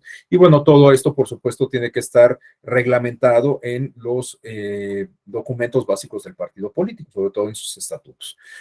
Bueno, tenemos también la tipificación de las causas y naturaleza de las medidas de sanción o expulsión. Igual son contenidos que deben de quedar perfectamente establecidos en los documentos básicos del partido, en particular en los estatutos. ¿Cuáles son las condiciones que eventualmente pueden conducir a un militante, a una militante a ser expulsada del partido político o bien que lo pueden hacer acreedor a o acreedora a una sanción? Un siguiente elemento se refiere a la posibilidad de impugnación ante órganos jurisdiccionales del Estado de ciertas decisiones del partido relacionadas con la afiliación, castigo, expulsión, etc. Bueno, en los esquemas como el mexicano, donde tenemos un sistema de justicia electoral, es decir, un sistema que funciona con el reconocimiento de una autoridad o con la instauración de una autoridad encargada de resolver los conflictos electorales por la vía judicial, como es el caso de los tribunales electorales en nuestro país, y donde existe un andamiaje institucional y jurídico que, entre otras cuestiones, incorpora un sistema de medios de impugnación, es decir, un sistema dotado de juicios y recursos a través de los cuales se pueden procesar jurídicamente ciertas demandas, ciertas peticiones, ciertas inconformidades o a través de los cuales se pueden resolver ciertos conflictos. Bueno, en un esquema de esa naturaleza, pues se tiene que garantizar la posibilidad de que decisiones que se adoptan al interior de los partidos políticos puedan ser impugnadas ante una instancia superior, en este caso ante un tribunal electoral. Puede ser que pues este diseño, en opinión de algunos, atente contra la vida interna de los partidos políticos. A mí me parece que este diseño es deseable si partimos de la premisa de que en algunas ocasiones los partidos políticos, como le he comentado, en la práctica pueden llevar a cabo algunos actos que no pudiésemos calificar propiamente como democráticos, ¿no? O que atentan contra los principios democráticos. Por citar un ejemplo, retomo el caso que ya había comentado previamente, o sea, si resulta que en la Constitución se establece un principio de paridad que obliga, entre otras cosas, a los partidos políticos a postular igual número de mujeres que de hombres, bueno, pues si el partido político incumple con esta obligación que se establece, reitero, desde la Constitución, bueno, pues tendría que haber alguna autoridad que, digamos, que constriña al partido político, que lo obligue a que cumpla con este principio paritario contenido en la Constitución, porque si no, pues estaríamos ante una violación a la Constitución misma. Entonces, bueno, por ello, considero yo, reitero, salvo la mejor opinión de cada una y cada uno de ustedes, que es deseable que en un esquema como el de México, en donde tenemos un sistema de justicia electoral, haya la posibilidad de que las decisiones que se adoptan al interior de los partidos políticos puedan eventualmente ser revisadas por la autoridad jurisdiccional. Bueno, tenemos a continuación que debe existir una previsión clara de la articulación territorial y de organización del partido, de las facultades y responsabilidades de sus órganos y de las condiciones para acceder a sus cargos. De lo que nos habla es propiamente de la organización interna del partido político en términos territoriales. Es decir, que en los estatutos, que son finalmente los instrumentos que rigen la vida interna de los partidos, se deben de establecer estas reglas de organización en el ámbito territorial. Cómo se integran los comités, qué son los propios comités territoriales, los estatales, los municipales, el Comité Ejecutivo Nacional, en fin, los órganos de dirigencia, cuáles son sus responsabilidades, cuáles son los mecanismos que se deben de adoptar para la integración de estas instancias, cuáles son las funciones que tienen que desempeñar, cuáles son los mecanismos que se deben de establecer para que se logre un canal de comunicación entre estas instancias de dirigencia y la militancia en sus bases, etcétera. Todas estas cuestiones tienen que quedar o lo deseable es que queden perfectamente establecidas, perfectamente señaladas en los estatutos de los partidos políticos que rigen su vida interna. Bueno, también se menciona la selección de los funcionarios del partido y de sus candidatos mediante un procedimiento previamente establecido, la rendición periódica de cuentas por parte de los órganos responsables de administrar los bienes del partido con total transparencia y con posibilidad de que todo militante conozca la información y garantías para la manifestación de las diversas tendencias internas. Bueno, como lo hemos comentado, es deseable que los partidos políticos cuenten con distintas corrientes internas, a partir de la premisa que comentábamos desde el inicio, de que sirven como canales para la articulación de intereses. Entonces, bueno, es muy importante, creo yo, que existan corrientes internas porque en sí mismas nos hablan de una manifestación democrática al interior de los partidos políticos, de una composición plural de ideas, de perspectivas y posturas al interior de los partidos políticos. Aunque en algunas ocasiones, como se refiere en el primer apunte, se tiende a desacreditar estas corrientes internas y se les considera un mal inevitable. Se les culpa de fraccionar a los partidos y atomizar la vida política, ocasionando que estos no cumplan con uno de sus cometidos principales, articular y aglutinar las demandas sociales. Sin embargo, impedir el libre debate de las ideas y el pluralismo sería abolir la democracia interna. La primera y más importante obligación de las corrientes dentro de los partidos es ser ellas mismas democráticas.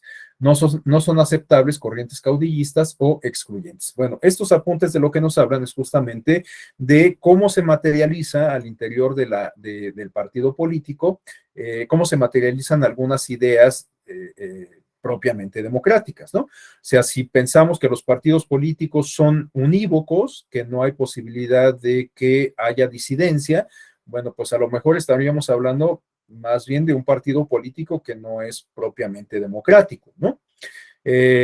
Así como ocurre con la democracia en términos amplios, en donde todas las voces caben, en donde todas las diferencias se pueden hacer patentes, bueno, pues esto también tendría que permitirse, tendría que ser un indicativo al interior de los partidos políticos. Si esto no es así, bueno, reitero, pues entonces el partido político a lo mejor estaría alejado de prácticas, principios e ideales democráticos, ¿no? Ahora, también es cierto que estas prácticas democráticas estas prácticas democráticas tendrían que evitar la polarización al interior de los partidos políticos, porque eventualmente, si se da esa polarización, esa fragmentación, esa confrontación irremediable, pues a lo mejor el propio partido político podría ponerse en riesgo, ¿no?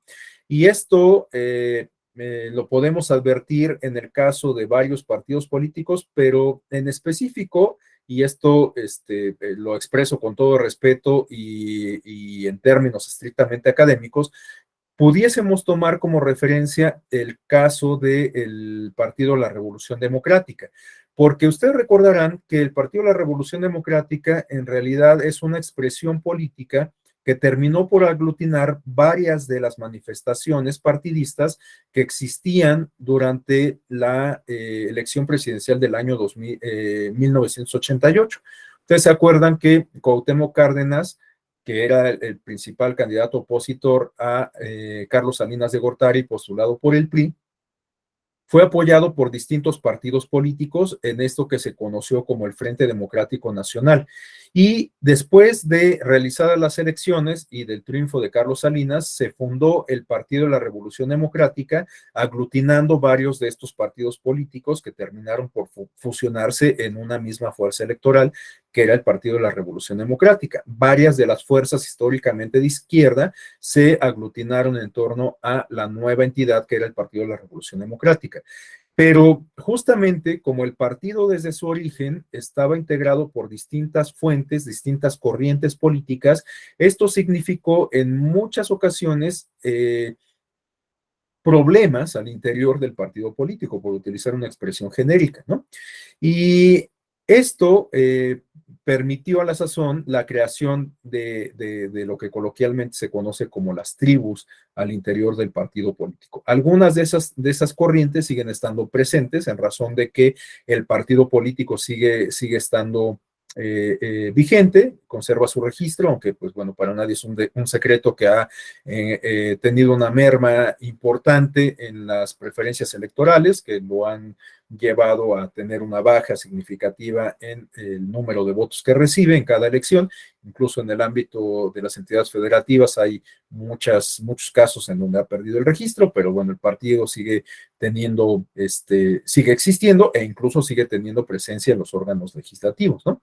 Pero bueno, puede ser que estas corrientes incluso o nos sirvan para explicar también el fenómeno de la fuerza electoral que ha adquirido Morena, porque recordemos que Morena también se ha integrado a partir de distintas corrientes políticas, algunas de ellas que decidieron partir del propio Partido de la Revolución Democrática. En el año 2015 que se fundó Morena, también vimos un éxodo que se dio de militantes del Partido de la Revolución Democrática a Morena. Muchas de las figuras que hoy son militantes o cercanos a Morena, en razón de que ocupan funciones del gobierno que encabeza Andrés Manuel López Obrador y que fue postulado por Morena, que fue fundado de alguna manera por el propio presidente López Obrador, bueno, pues eran militantes del Partido de la Revolución Democrática. Y ahora, curiosamente, también vemos que hay militantes del Partido de la Revolucionario Institucional que se han sumado a las filas de Morena, ¿no? Muchos de los candidatos y candidatas a las gubernaturas que se definieron el año pasado y también las de este año, pues fueron formados en otros partidos políticos, en especial el Revolucionario Institucional. Entonces, bueno, pues Morena está integrado por distintas corrientes y puede ser, por supuesto, no estoy haciendo futurología, pero tomando en consideración la experiencia del PRD precisamente, puede ser que dentro de un tiempo Morena también presente este tipo de fisuras si es que no logran justamente aprender de la experiencia y establecer auténticas prácticas democráticas que eviten la polarización al interior del partido político, porque ahora es muy claro que hay un fuerte factor de cohesión que está representado por el propio presidente Andrés Manuel López Obrador, ¿no? Pero pues una vez que el presidente abandone la vida política, o quizás no que la abandone, pero por lo menos que termine su gestión como titular del Ejecutivo, pues puede ser que pierda cierto capital político y que por lo tanto pues ya no tenga ya no represente la misma fuerza como factor de cohesión del partido político. Entonces habrá que ver cómo funcionan las cosas con Morena. Reitero, pues no estoy haciendo futurología, sino simplemente pues estoy pues exponiendo algunas características que creo yo que guardan similitud entre la conformación de Morena, que es actualmente la principal fuerza electoral en el país, y la experiencia que tuvimos con el Partido de la Revolución Democrática. Bueno, Por último, sí. Por último, tenemos estos apuntes sobre los controles respecto a la actividad interna, que pues están más vinculados con el tema de la justicia intrapartidista y la vinculación de esta justicia intrapartidista con el marco de la justicia electoral. Bueno, tenemos que los partidos deben contar con órganos internos y neutrales de carácter jurisdiccional, es decir, órganos que permiten resolver desde una perspectiva, desde un diseño jurisdiccional, las diferencias, las problemáticas que se presenten al interior de los partidos políticos y que sean capaces de conocer de las impugnaciones a las decisiones que adopten sus órganos ejecutivos. Una gran discusión en la teoría política y jurídica se centra en la posibilidad de que órganos del Estado, como los jurisdiccionales, se ocupen de las impugnaciones a los órganos internos de los partidos. Bueno, algo que ya comenté, ¿no? Que, bueno, pues para el caso mexicano es un modelo existente. Y el último apunte, considerando que pues ya nos estamos acercando a la hora de cierre, se refiere a las condiciones de la justicia intrapartidista. ¿Cuáles son algunas de las características fundamentales que tendrían que distinguir a estos esquemas de justicia interna de los partidos políticos? Bueno, en primer lugar, tenemos un apunte que nos ayuda como a entender a qué se refiere la justicia intrapartidaria, ¿no? Se dice que la justicia electoral intrapartidaria o intrapartidista no solo depende de la juridificación de los partidos políticos y de que adopten esquemas establecidos dentro del orden legal y constitucional, sino además de que dispongan de las estructuras orgánicas y directivas para tomar decisiones apegadas a ese orden y que estén visiblemente sujetas a medios de defensa interna y externa, a los que se pueda recurrir sin excepción. Es decir, que no es suficiente, aunque sumamente importante, por supuesto, que tengamos ciertas reglas contenidas en la legislación para configurar los esquemas de vida interna de los partidos políticos, sino que se requiere también construir un andamiaje institucional, es decir, instancias, estructuras orgánicas al interior de los partidos políticos que permitan materializar las disposiciones contenidas en la legislación, ¿no? Y en este sentido se establecen 4 aspectos básicos para estos esquemas Miguel González Madrid nos habla de 4 elementos básicos, de 4 condiciones básicas que debieran distinguir a estos esquemas de justicia intrapartidaria. El primero es un criterio que se refiere a ser coherentes entre los principios, a establecer coherencia entre los principios y bases constitucionales y los que rigen a la vida interna de los partidos políticos, o bien adoptar estos principios constitucionales a los estatutos o a los instrumentos que rigen la vida interna de los partidos políticos a partir de una perspectiva o una interpretación funcional y sistemática. Un siguiente elemento se refiere a permitir la participación efectiva de los afiliados en las decisiones ordinarias y extraordinarias.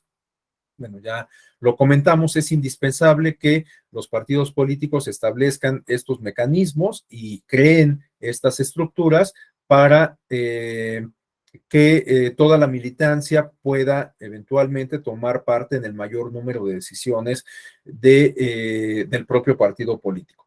Se tiene que garantizar igualmente la defensa activa de los derechos político-electorales de los afiliados. Es una condición sine qua non. Podemos hablar de que los partidos son auténticamente democráticos y este también puede ser un indicativo para el caso exclusivo de México de qué tanto están siendo los partidos políticos democráticos en nuestro país. Y esto lo comento en específico porque resulta que la mayor carga contenciosa que recibe el Tribunal Electoral del Poder Judicial de la Federación, y creo que es también una tendencia que se manifiesta en los tribunales electorales locales, es que el mayor número de juicios que se interponen ante el Tribunal Electoral son los electorales que promueve, que presenta la militancia partidista. Entonces, esto de lo que nos habla es de que hay muchos conflictos al interior de los partidos políticos que provocan o generan la percepción de que se vulneran los derechos de la militancia, ¿no? Y bueno, pues esta militancia, las personas que la integran, acuden ante el Tribunal Electoral a promover un juicio para la protección de los derechos políticos electorales de la ciudadanía. Entonces, les digo, esto por supuesto puede tener muchas interpretaciones, pero una de ellas creo que nos habla de que al interior de los partidos políticos suele haber muchas fricciones que eventualmente pueden convertirse en vulneración a los derechos de la militancia. Y bueno, un último componente se refiere a facilitar expresamente la transición de dicha defensa a un orden jurisdiccional especializado, es decir, que se debe contar con mecanismos que permitan acudir ante una instancia externa al partido, en este caso ante los tribunales electorales, para defender las garantías, libertades, prerrogativas o derechos que se consideren vulneradas. Bueno, hasta aquí dejaría yo la exposición para que mañana comencemos a revisar estos antecedentes normativos y concluyamos revisando cuáles son las reglas que establece el marco jurídico actual, sobre todo el que podemos identificar en la Ley General de Partidos Políticos sobre la vida interna de estas entidades políticas. Bueno, nos quedan 6 minutos para las 9 y en tal sentido, pues quisiera volver a consultar si alguien desea hacer alguna intervención, algún comentario de cierre, alguna inquietud.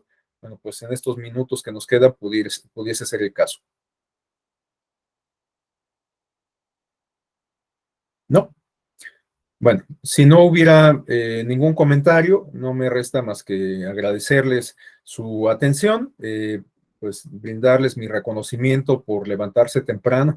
Este horario es un poquito complicado para algunos, pues porque si bien no interfiere directamente con las actividades profesionales o formativas o qué sé yo, bueno, pues uno en algunas ocasiones, o bueno, cotidianamente está más bien en los preparativos para iniciar la jornada, ¿no?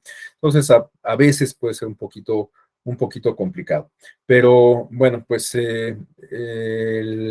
la Escuela Judicial Electoral ha hecho algunos esfuerzos para diversificar los horarios de las actividades que forman parte de su oferta académica, con el ánimo de que, pues, les beneficie a las y los asistentes de estas actividades. Entonces, bueno, pues confío en que este sea el caso justamente. Bueno, pues entonces hasta aquí dejamos la exposición, la retomamos el día de mañana. Les deseo un excelente día y bueno, pues nos encontramos de nuevo mañana alrededor de las 7:05 de la mañana comenzamos la grabación, ¿de acuerdo? Bueno, pues muchísimas gracias, que estén muy bien.